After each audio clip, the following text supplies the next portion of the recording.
अष्टम तीर्थे चंद्र प्रभु भगवान की। बोलिए प्रातः स्मरणीय संत शिरोमणि आचार्य गुरु और विद्यासागर जी महामुनि राज की। उपस्थित महानुभाव, आप सभी का हम चंद्रगिरी तीर्थ पर हार्दिक अभिनंदन करते हैं, स्वागत करते हैं। आचार्य भगवान के आशीर्वाद से चंद्रगिरी के इस तीर्थ पर भव्य मंदिर का निर्माण हो रहा है, भव्य त्रिकाल चौबीसी का निर्माण हो रहा है और भव्य सहस्कूट का निर्माण हो रहा है।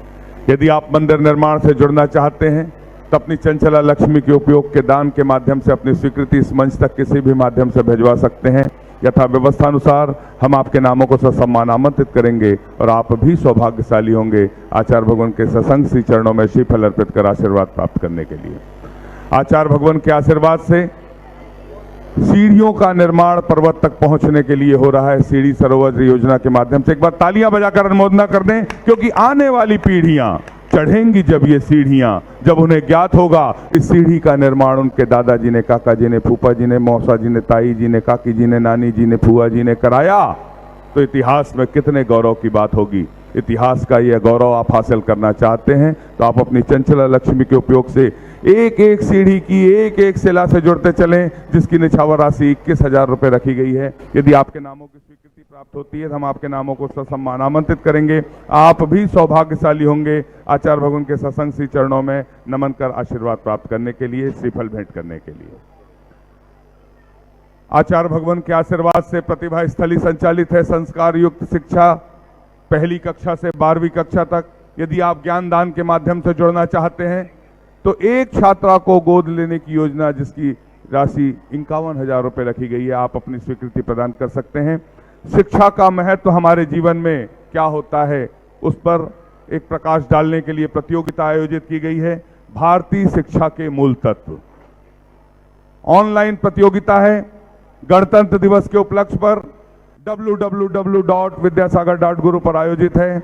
23 जनवरी से 30 जनवरी तक उस प्रतियोगिता का नाम है वतन की कमान। सभी बच्चों से मेरा निवेदन, एक बार तालियां बजाकर अनुमोदना करें। आचार्य भगवान के आशीर्वाद से गणतंत्र दिवस के उपलक्ष्य में चंद्रगिरी तीर्थ पर आयोजित एक प्रतियोगिता है ऑनलाइन www.vidyasagar.guru पर, जिसका नाम है, सब मिलकर एक साथ बोलेंगे, वतन की।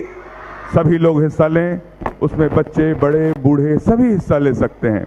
भारतीय शिक्षा के मूल तत्व, जिसके लेखक हैं लज्जा राम जी तोमर, और 23 तारीख से 30 तारीख तक, 30 जनवरी तक यह प्रतियोगिता आयोजित है। आकर्षक पुरस्कार रखे गए हैं और ये पुस्तक आपको कहीं ढूंढने की जरूरत नहीं है, आप ऑनलाइन भी इसे डाउनलोड कर सकते हैं। यदि आप फिजिकली लेना चाहते हैं तो चल चरखा हथकरघा केंद्र पर जो है यहाँ से उपलब्ध है। मात्र 50 रुपए में आपको वह पुस्तक मिलेगी। आप उससे अध्ययन करिए, उसका अवलोकन करिए और उस प्रतियोगिता में निःशुल्क हिस्सा लीजिए और आकर्षक पुरस्कार पाइए। एक आचार्य भगवान द्वारा रचित मूक माटी और उस पे आचार्य भगवान द्वारा रचित पुस्तकें हैं। किट है, गणतंत्र दिवस किट के नाम से है। मात्र 150 रुपए में 5 पुस्तकों की किट आपको उपलब्ध होगी चल चरखा हथकरघा केंद्र से। हम सभी को प्रतिदिन आचार्य भगवान की पूजन करने का सामूहिक सौभाग्य प्राप्त होता है। बोलिए संत शिरोमणि आचार्य गुरु और विद्यासागर जी महामुनि राज की जय हो, समस्त आचार्य संघ की जय हो। मनोज जी, विभा जी बाझल अमेरिका से पधारे हैं, आपका तालियां बजाकर अभिनंदन है। छत्तीसगढ़ के चंद्रगिरी तीर्थ पर आपने आचार्य भगवान के आशीर्वाद से बनने वाली सीढ़ी सरोवर योजना में एक सीढ़ी के लिए 21,000 रुपए की स्वीकृति दी। तालियां बजाकर अनुमोदना करना चाहिए दान की। माइक कहां? बोलिए आचार्य विद्यासागर जी महामुनि राज की जय। शीघ्रता से आ जाएं सास भेंट के लिए मनोज जी, विभा जी बाझल, और उसके पश्चात मैं आमंत्रित कर रहा हूं मनीष जी, रुति जी, रोहित, प्रेमचंद, मीना जी सब परिवार पूना से हैं। आप भी आए, आचार्य भगवान के सत्संग श्री चरणों में श्रीफल अर्पित करने का सौभाग्य प्राप्त करें। और राणोली राकेश जी, मनोज जी छाबड़ा जो राणोली जैन समाज के अध्यक्ष हैं, आपसे भी निवेदन है 2 व्यक्ति आए और आचार्य भगवान के सत्संग श्री चरणों में श्रीफल अर्पित कर आशीर्वाद प्राप्त करने का सौभाग्य प्राप्त करें। जिन्नेवाड़ी जिन्नेवाड़ी वाड़ी तुही जिन्नेवाड़ी माँ जिन्नेवाड़ी माँ जिन्नेवाड़ी जिन्नेवाड़ी वाड़ी तू ही वाणी तू ही जिनवाणी माँ जिनवाणी माँ। बोलिए माता जिनवाणी की जय हो जय हो जय हो।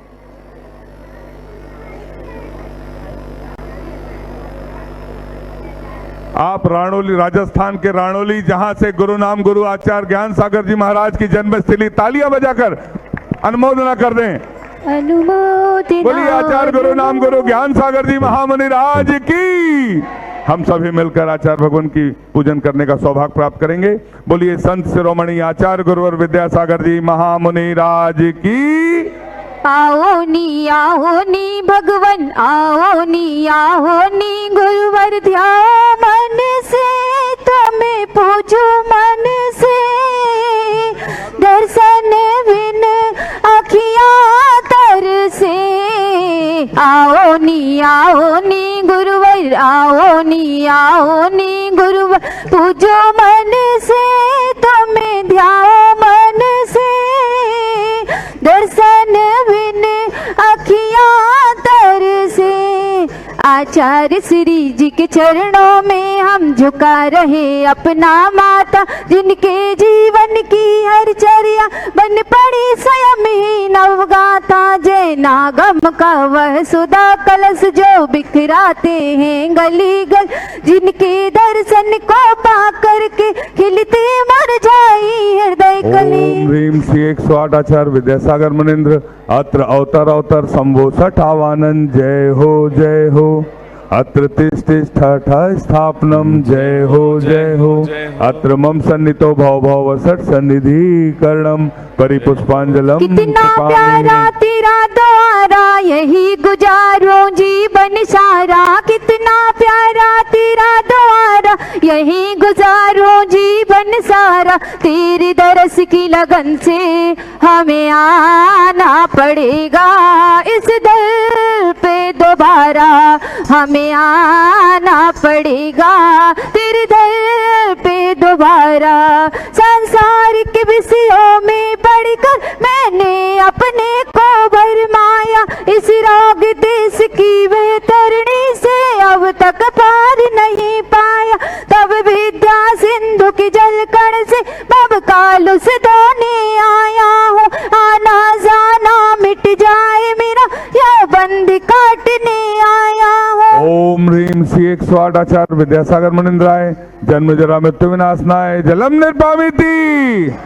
क्रोध अनल में जल जल कर अपना सर्वस्व लुटाया है, निज शांत स्वरूप न जान सका जीवन भर से भुलाया है। चंदन सम शीतलता पाने अब शरण आपकी आया हूँ, संसार ताप मिट जाए मेरा चंदन वंदन को लाया हूँ। ओम ह्रीम श्री 108 आचार्य विद्यासागर मुनिंद्राय संसार ताप विनाशनाय चंदनम निर्पामिति। शुभ अशुभ कर्म सब रिपुदल है, मैं इन्हें जलाने आया, इसलिए गुरु के चरणों में अब धूप चढ़ाने आया हूँ। 108 आचार्य विद्यासागर मुनिंद्राय अष्टकम दहनाय धूपम निर्पामिति। भोगों को इतना भोगा कि खुद को ही भोग बना डाला, साध्य और साधक का अंतर मैंने आज मिटा डाला। मैं चिदानंद में लीन रहूं, पूज काया फल पाना है, पाना था जिसके द्वारा वह मिल बैठा मुझे ठिकाना है। ओम श्री 108 आचार्य विद्यासागर मुनिंद्राय महामोक्ष प्राप्ताय फलम निर्पामिति। जग के वैभव को पाकर मैं निस दिन कैसा अलमस्त रहा, चारों गतियों की ठोकर को खाने में ही अभ्यस्त रहा। मैं हूँ स्वतंत्र ज्ञाता दृष्टा, मेरा पर से क्या नाता है, कैसे अनर्घ पद पा जाऊं यह अरुण भावना बाता हूँ। ओम ह्रीम श्री 108 आचार्य विद्यासागर मुनिंद्राय अनर्घ प्राप्ताय अर्घम निर्पामिति।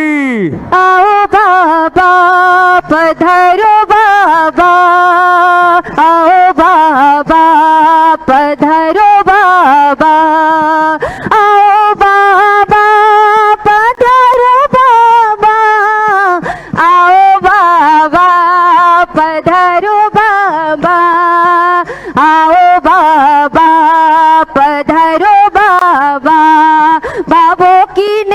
सरता में अवगाहन करने आया हूँ। सबका सारा दुख दर्द हरो यह अर्घ बैठने आया हूँ। हे तपो मूर्ति हे आराधक हे योगीश्वर हे महाजन, हे अरुण कामना देख सके युग युग तक आगामी बचन। ओम ह्रीम श्री 108 आचार्य विद्यासागर मुनिंद्राय। जय माला पूर्णार्घम निरपामिति। कल आचार्य परमेष्ठी का नवदा भक्ति पूर्वक पड़गहान रायपुर के श्री अजित जी जैन पारस हैंडलूम वालों क्या हुआ, तालियां बजाकर अनुमोदना करें। आपने आचार्य भगवान के आशीर्वाद से बनने वाले सहस्कुट जिनालय की एक प्रतिमा के लिए 3,51,000 रुपए की स्वीकृति दी है। अनुमोदना अनुमोदना अनुमोदना बारंबार, है वंदना गुरु चरणों में बारंबार। उपस्थित महानुभाव, आप सभी का हार्दिक अभिनंदन है। बालाघाट से पधारे, सिवनी से पधारे जितने भी लोग हैं और प्रतिभा स्थली की छात्राओं सभी का अभिनंदन है। हम सभी अपने हाथों को जोड़ लें। आचार्य परमेष्ठी के सत्संग चरणों से निवेदन करते हैं, हे साधु परमेष्ठी, निर्यापक परमेष्ठी, अपनी अमृतमय वाणी से हमें कृतार्थ करने की अनुकंपा करें। हे भगवान नमोस्तु नमोस्तु नमोस्तु।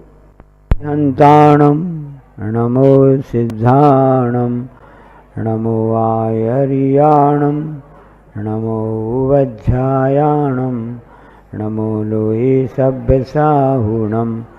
बोलो डोंगरगढ़ के चंद्रप्रभु भगवान की, गुरु नाम गुरु आचार्य ज्ञान सागर जी महाराज की, मूक माटी रचयिता आचार्य परमेष्ठी गुरुदेव की, पूज्य निरापक मुनि श्री समय सागर जी, योग सागर जी, नियम सागर जी, सुधा सागर जी, समता सागर जी, अभय सागर जी महाराज की, मुनि श्री चंद्रप्रभु सागर जी व निरामय सागर जी महाराज की।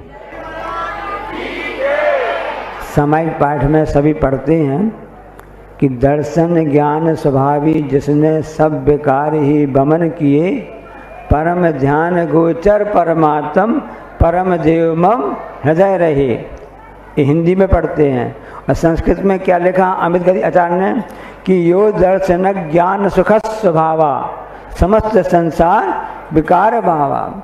हे भगवान, जो यह आत्म तत्व है दर्शन और ज्ञान से स्वभाव से युक्त है, यह बाहरी विकारों से रहित है, इसमें कुछ भी बेकार नहीं है, क्योंकि स्वभाव से यह तो दर्शन और ज्ञान स्वभावी है। इसमें बाहर से बेकार किस प्रकार से आ गए? कर्मों के कारण से आ गए, राग द्वेष मोह आदि कारण से इसमें बेकार आ गए हैं। इस अपने आप में तो यह वास्तव में तो अंदर से तो दर्शन ज्ञान स्वभावी है। ऐसा वह परम देव हृदय आत्मा हमारे शरीर में विराजमान है और आपने भगवान उस आत्म तत्व को मुख्य तत्व के द्वारा पूर्णतः प्राप्त कर लिया है। जैसे आपने देखा सोना में पीलापन आता है, पीलापन रहता है, क्या उसमें अलग से आ गया? कहीं ऐसा है कि पीलापन अलग हो सोना अलग हो, ऐसा कहीं आपको मिला क्या? जब से सोना है तब से उसमें पीलापन है। प्रत्येक सोने की वस्तु में पीलापन रहेगा, अलग से उसमें डाला नहीं गया है, स्वभाव से ही है। इसी प्रकार से इस आत्मा का स्वभाव से ही जानना देखना ज्ञानना दर्शन ज्ञानपना स्वभाव से ही है, उसमें कुछ भी नहीं है। सुख भी उसमें दर्शन ज्ञान स्वभाव भी सुख में, सुख उसमें स्वभाव से ही है। लेकिन यह मिथ्या दृष्टि जीव है, अज्ञानी जीव है, उस सुख की खोज के लिए बाहर जा रहा है, उसके कारण से उसको थकान महसूस हो रही है, वर्ष में आकुलता प्राप्त हो रही है। उस थकान आकुलता से उसको सुख नहीं होकर के उल्टा दुखी प्राप्त हो रहा है। इसलिए अपने स्वभाव है आना ही सबसे बड़ा सुख है, और सुख में आने का एक ही मात्र साधन होता है, देव शास्त्र गुरु रहते हैं। ये अपने स्वभाव में रहता है। चूँकि आज रविवार का दिन है और सभी भारतवर्ष नहीं सभी स्थान के लोग विदेश से भी यहाँ पर लोग आए हुए हैं, और आज विद्यालय की छुट्टी भी है यहाँ प्रतिभाशाली की, तो यहाँ सभी बच्चे भी यहाँ पर समर में विंटर वेकेशन जो बड़े दिन की छुट्टी के बाद में एक पहला रविवार है, सब बच्चे यहाँ पर आज आए हुए हैं प्रतिभाशाली के। तो उस समझ में आपको बात करना चाहते हैं कि सबसे पहले कौन से कार्य कैसे करना चाहिए। जब भरत चक्रवर्ती के यहाँ सबने घटना सुनी होगी, आदिनाथ भगवान के पुत्र भरत चक्रवर्ती, और उस समय आदिनाथ भगवान को केवल ज्ञान हो गया था। एक घटना घटी भरत चक्रवर्ती के यहाँ पर। उसी समय जब केवल ज्ञान प्रकट हो गया तब समाचार मिल गया कि केवल प्रकट हो गया है। उसी समय समाचार मिला है कि आयुध जो शाला होती है उसमें चक्र रत्न की उत्पत्ति हो गई है। और उसी समय जो महल से, रणवास से खबर आ गई कि बधाई हो बधाई हो, चक्रवर्ती आपको पुत्र रत्न की प्राप्ति हुई है। अब आप सोचो, एक साथ तीन शुभ समाचार, सब समाचार ना कि पुत्र रत्न की प्राप्ति भी हो गई। अशुभ समाचार नहीं कहलाता है। जिसके यहाँ पुत्र नहीं हो रहा हो, संतान नहीं हो रही हो, लंबे समय के बाद संतान होती है, कहना ही क्या है। पिता को आनंद आता है, माता को आनंद आता है, लेकिन दादा दादी को ज़्यादा ही आनंद आता है। और बुआ का कहना ही क्या है, और मौसी का कहना ही क्या है, सबको आनंद आता है। और उसी समय चक्ररत्न हो गया विश्व विजेता बनने के लिए। कितने बड़े आनंद की बात है, क्योंकि चक्रवर्ती पूरे 12 ही हुए हैं, 13वां नहीं हुआ है। प्रथम चक्रवर्ती पना प्राप्त होना बहुत पुण्य से मिलता है भी। और उसी समय भगवान को केवल ज्ञान प्रकट हो जाना, कितनी बड़ी बात। तीनों अब समाचार हैं। अब विचार कीजिए, तीन एक साथ समाचार मिले, यदि आपको मिलते हैं ऐसे समाचार, सबसे पहले आप क्या करते हैं? पहले जाके विचार करो। आप हम यही सोचते ना, घर में उत्सव हुआ है, लल्ला आया है, संतान आई है, पहले उसको जा करके ऐसा देख लें। आप क्षत्रिय होते, कुछ अच्छे होते, आप सोचते अरे पहले युद्ध करेंगे, चक्र उत्पन्न हुआ है, भगवान तो मंदिर में बैठे ही हैं, बाद में आ करके दर्शन कर लेंगे, ये विचार करेंगे। लेकिन चक्रवर्ती सम्यक दृष्टि, उसने क्या विचार किया? सबसे पहले फर्स्ट हमको तो पहले भगवान की पूजन करना है, केवल ज्ञान कल्याणक मनाना है, धर्म के कार्य करना है। इस प्रकार से वह विचार करके सबसे पहले भगवान की पूजन के लिए वह समूह क्षण में पहुंच जाता है। तो एक कथानक, आज रविवार है, हम उसको बात को सिद्ध करना चाहते कि क्यों ऐसा हमको करना चाहिए। एक विज्ञान जो साइंस होता है उसके शिक्षक थे, उन्होंने देखा कि लड़के बच्चे गोल बहुत मारते हैं। बच्चे जो हैं, स्टूडेंट छात्र छात्राएं गोल बहुत मारते हैं, और उनको होमवर्क करने देते हैं तो होमवर्क करके लाते नहीं हैं, और बहाना करते हैं कि तबीयत खराब है, कभी कुछ है, कभी पेट में दर्द है, सिर दर्द है, ऐसे बहुत से बहाना करते रहते हैं। अब बच्चों को कैसे सीख दी जाए? सुनना, यहाँ शिक्षिकाएं भी बैठी हुई हैं, उनके काम की बात बता रहे हैं। तो शिक्षिकाओं ने भी, शिक्षक ने सोचा कि इनको कैसे शिक्षा दी जावे, कैसे अपनी बात बताई जावे कि पहले आपको होमवर्क करना है, बाद में दूसरे कार्य करना है, बहानाबाजी करना है। लेकिन अब जो सामने होता वो तो माननी पड़ता है। अब आजकल तो कुछ ज़्यादा कड़क बोल भी नहीं सकते हैं, क्योंकि जो बात समझाई जाती है प्रेम से वो समझ में आ जाती है। अब आजकल समय चला गया, कल हम आपको बताया था ना कि खीर खाओगे डंडा खाओगे, तो आजकल डंडा मारना खाने की बात तो बहुत दूर की बात हो गई है। कल सुना नहीं सुना आपने? डंडा खाओगे खीर खाओगे। अब आज डंडा वाली बात नहीं बता रहे, आज सीख वाली बात बता रहे हैं, शिक्षा वाली बात बता रहे हैं आपके लिए। तो उन शिक्षक ने क्या विचार किया, उन्होंने एक प्रयोग करके बताया। उन्होंने एक बहुत बड़ा एक बर्तन लिया, पात्र लिया, बहुत लंबा चौड़ा जिसका साइज था, और उसमें बड़े बड़े पत्थर, जैसे आपके यहाँ पर मंदिर बन रहा है ना, जिनालय, काय का मंदिर बन रहा है? पत्थर का बन रहा है ना, बड़े पत्थर आए हुए हैं, सीढ़ियाँ बन रही है, बड़े बड़े पत्थर उसमें लगाए जा रहे हैं। और आपके यहाँ पर सहसगुड़ जिनालय बन रहा है, पत्थर का बन रहा है। तो ऐसा उन्होंने विचार किया कि इसको पहले बड़े पत्थर से भर दिया जावे। बच्चों से कहा इस बड़े पत्थर को भर दो, बच्चों ने बड़े पत्थरों से उसको भर दिया। बच्चों से पूछा क्यों बच्चों बताओ, इसमें स्थान खाली है क्या? बच्चों ने कहा स्थान में कुछ भी इसमें खाली नहीं है, क्योंकि पूरा जो बड़ा बर्तन था वो बड़े पत्थरों से भर दिया गया। फिर बच्चों ने कहा इसमें कोई स्थान नहीं है, अब कैसे भरा जाएगा? तो शिक्षक ने क्या विचार किया, एक काम करो, छोटे छोटे पत्थर लेकर के आओ और छोटे पत्थर से भी उसको भरने का प्रयास करो। तो बच्चों ने छोटे पत्थर ला करके उस पात्र को भी भर दिया। अब बच्चों से पूछा क्यों बच्चों बताओ इसमें कोई स्थान है क्या? बच्चों ने कहा शिक्षक जी पूछ रहे हैं, उससे हमारी परीक्षा ले रहे हैं। उन्होंने कहा हाँ इसमें स्थान है, इसको भी हम भर सकते हैं। किसे भर सकते हो? बच्चों ने जवाब दिया। प्रतिपक्षी के बच्चे हो सकते, यहाँ के बच्चे हों, छत्तीसगढ़ के बच्चे हों। उन्होंने कहा हाँ इसको भर सकते हैं, स्थान खाली दिख रहा ना? हाँ दिख रहा है। अभी रेत लाओ और रेत से भी उस पत्थर को, उस पात्र को भर दिया। बड़े पत्थर भर दिए, छोटे पत्थर भर दिए, उसके बाद उसमें क्या डाल दिया? रेत डाल दी, उससे पूरा भर गया। अब शिक्षक ने फिर पूछा बताओ बच्चों, इस स्थान को भी और भरा जा सकता है क्या? हाँ भरा जा सकता है। किससे भरा जा सकता है? पानी लेकर के आ जाओ। अब उस पात्र में बड़े पत्थर भी आ गए, छोटे पत्थर आ गए, रेत भी आ गए, और उसके ऊपर पानी डाला तो उसके अंदर पानी भी समा गया। अब बच्चों से पूछा कि अब आप बताओ कि इससे क्या शिक्षा मिलती है? बच्चों ने क्या जवाब दिया? बच्चों ने कहा कि इससे ये शिक्षा मिलती है कि पहले बड़ा काम करना चाहिए, बाद में छोटा काम करना चाहिए। बहुत अच्छी बात है। बच्चों ने कहा आप लोग सहमत इस उत्तर से? पहले बड़े काम करना चाहिए, फिर छोटे काम करना चाहिए, ऐसा बच्चों ने उत्तर दिया। शिक्षक ने फिर कहा अच्छा बच्चों ये बताओ, यदि हम इस पात्र में पहले पानी भर देते, सब सामान आ रहा है उसमें ना, पहले पानी भर देते, फिर उसके बाद उसमें रेत भर देते, फिर छोटे पत्थर भर देते, तो क्या बड़े पत्थर इसमें रख सकते थे क्या?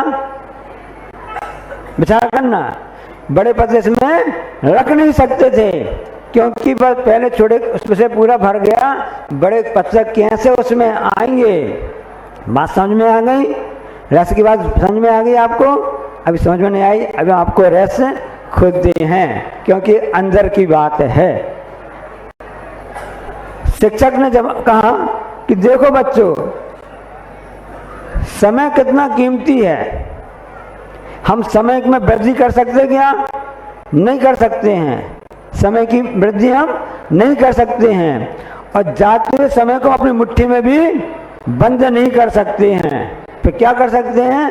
हम समय के अनुसार कार्य कर सकते हैं, क्योंकि उस पात्र में बड़े पत्थर यदि हम बाद में डालेंगे उसमें नहीं आएंगे, क्योंकि समय सीमित है और समय को मुट्ठी में बंद नहीं कर सकते हैं। अब करना क्या है ये विचार कीजिए। तब उन्हें शिक्षक ने आगे उत्तर दिया कि पहले वो कार्य करना है हम हमारे लिए जिसके द्वारा हमारा ये जन्म सफल हो जावे।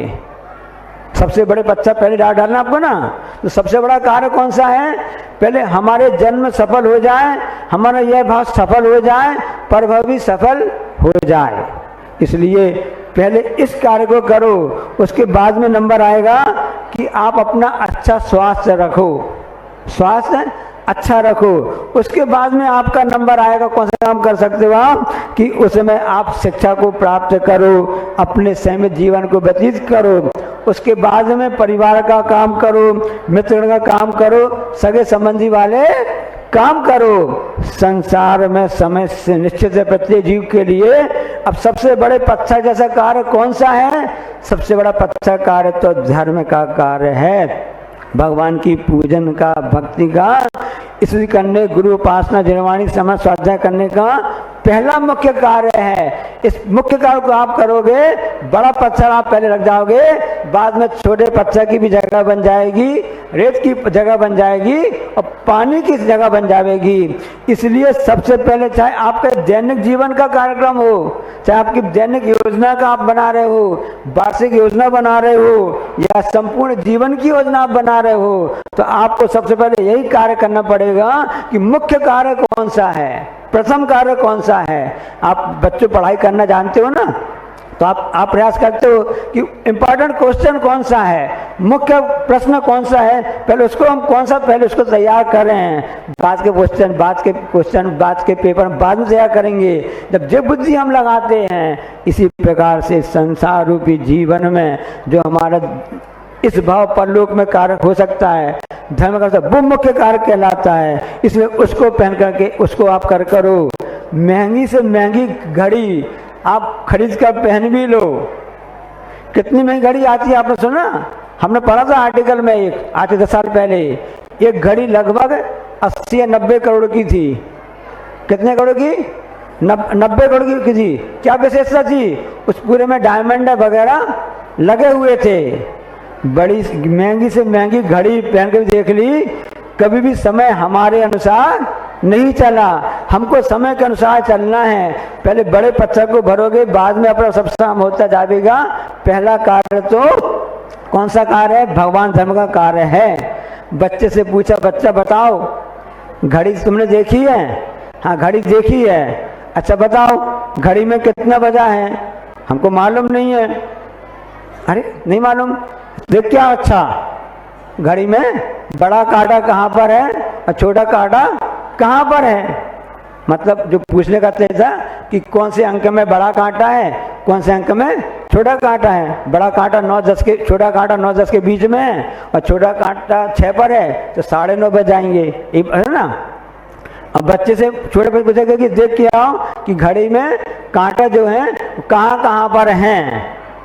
बच्चा वापस आया, बड़े भाई को जवाब देता है, भैया भैया दीदी दीदी दोनों कांटा घड़ी के अंदर हैं।